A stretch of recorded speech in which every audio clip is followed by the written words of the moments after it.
بسم اللہ الرحمن الرحیم۔ دنیا ہر سال 10 دسمبر کو انسانی حقوق کے حوالے سے یاد کو تازہ کرنے اور اپنے عزم کا اعادہ کرنے کے لیے مناتی ہے، لیکن اس کے ساتھ دنیا میں انسانی حقوق کے حوالے سے جو خلاف ورزیاں ہیں اور ایسی بربریت اور کھلم کھلا خلاف ورزیاں کہ جس کے اوپر انسانیت شرماتی ہے، یہ دن کیسے منایا جا سکتا ہے اور اس دن میں ہمارا رول کیا ہونا چاہیے؟ فلسطینیوں کے اوپر بربریت اور درندگی ہو، کشمیریوں کے اوپر بربریت اور درندگی ہو، غرض کسی بھی جگہ پہ انسانیت کے اوپر قطع نظر اس کے کہ وہ کس مذہب کے ماننے والے، انسان ہونے کے ناطے انسان کے بنیادی حقوق ہوتے ہیں اور اس کو کچھ پروٹیکشن اور تعظیم یہ ڈیوائن لاز میں موجود ہے۔ یوکرائن کے ساتھ ہو، سیریا کی بہنیں اور بیٹیاں در بدر ہوں اور بچے، برما ہو، روگنیا ہو، ماضی میں ایسٹ تیمور اور سوڈان میں بھی ہم نے مسائل دیکھے۔ انسانیت کے حوالے سے آج دنیا اپنے آپ کو مہذب اور سویلائز کرواتی ہے کہ جنگلوں میں اگر کوئی جانور کے ساتھ بھی کوئی معاملہ ہو تو تنظیمیں اٹھ کھڑی ہوتی۔ فلسطین میں نہتے معصوم بچے، خواتین اور بوڑھے لوگ اسپتالوں میں، کسی کو اسپتال میں علاج کی اجازت نہیں، بمباری ہو رہی ہے اور بمبارڈمنٹ ایسی کہ کارپٹ بمبارڈمنٹ۔ اقوام متحدہ کا جو وجود دنیا میں لایا گیا تھا، دو عظیم جنگوں کی ہولناکیوں میں لاکھوں لوگوں نے اپنی زندگیاں کھوئی۔ اس وقت دنیا نے یہ کہا کہ کانفلکٹ خواہ ٹیریٹوریل ہوں، آزادی کے حوالے سے ہوں، جنگ اس کا حل نہیں ہے، ٹیبل کے اوپر بیٹھیں گے، دنیا میں جب بھی ایسے ایشوز ہوں گے ہم سر جوڑ کے بیٹھیں گے اور اس کا حل نکالیں گے۔ دنیا کے 5 بڑے طاقتور ملکوں کو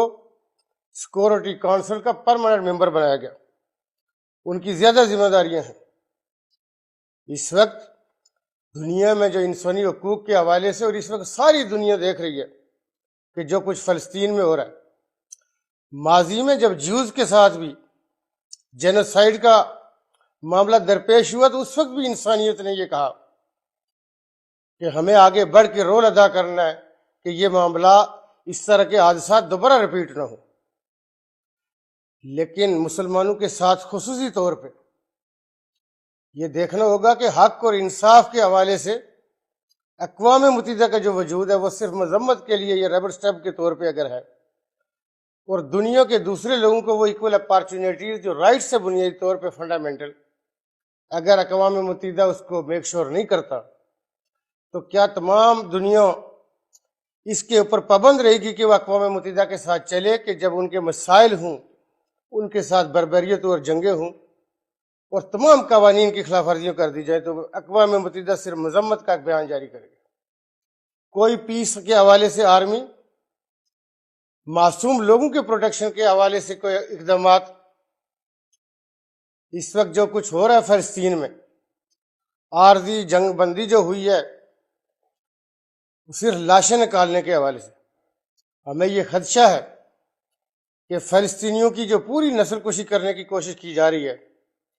اس میں اگر دنیا نے آگے بڑھ کے رول ادا نہ کیا جو اقوام عالم کی ذمہ داری ہے تو یہ دنیا میں کئی اور دوسری جگہوں پہ جنگوں اور بے چینیوں کا باعث بنے گا، اور جب انسان کو دیوار کے ساتھ لگایا جاتا ہے تو وہ دوسرے اقدامات کی طرف جاتا ہے۔ اس وقت اقوام عالم سے ہماری اپیل ہے کہ وہ اپنی ذمہ داریوں کا احساس کریں اور فلسطینیوں کے ساتھ انصاف کے لیے جو ان کا حق ہے اس کو دلانے کے لیے آگے بڑھیں اور اس معاملے اور اس جنگ کو سیٹل کروائیں۔ جنگیں فریڈم فائٹرز کے ساتھ ہو سکتی ہیں جو اپنے حق کے لیے لڑ رہے ہوں، کسی آزادی یا کسی ٹیریٹوریل معاملے میں ہوں، لیکن معصوم فیملی اور معصوم لوگ جو جنگ کے فریق نہیں ہوتے ان کے ساتھ جنگ نہیں کی جا سکتی، ان کو نہیں مارا جا سکتا۔ انسان ہونے کے ناطے انسان کا ایک حق ہے، وہ اس کی تعظیم ہے، اس کی پروٹیکشن ہے، اس کی زندگی کو میک شور کرنا ہے، وہ اس وقت نہیں کیا جا رہا۔ میں یہ سمجھتا ہوں کہ اقوام عالم کو اقوام متحدہ کے وجود کو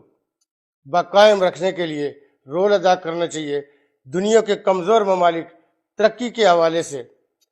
وہ اس میں بھی لوگ مایوس ہیں، آزادیوں کے حوالے سے، حقوق کے حوالے سے، کشمیریوں، یوکرین کے حوالے سے بھی آپ دیکھیں، ہم یہ کہتے ہیں کہ کسی مذہب کا کوئی ماننے والا ہے اس کے ساتھ ناانصافی ہو، اقوام متحدہ کو آگے بڑھنا چاہیے۔ اگر یہ نہیں کریں گے تو مایوسی جو بڑھے گی وہ کسی میں یہ سمجھتا ہوں کہ ایسے پیش خیمہ کے کسی دوسری جگہوں پہ جنگیں ہوں اور انسانیت کا نقصان ہو، اس کو ہمیں بچانا ہے۔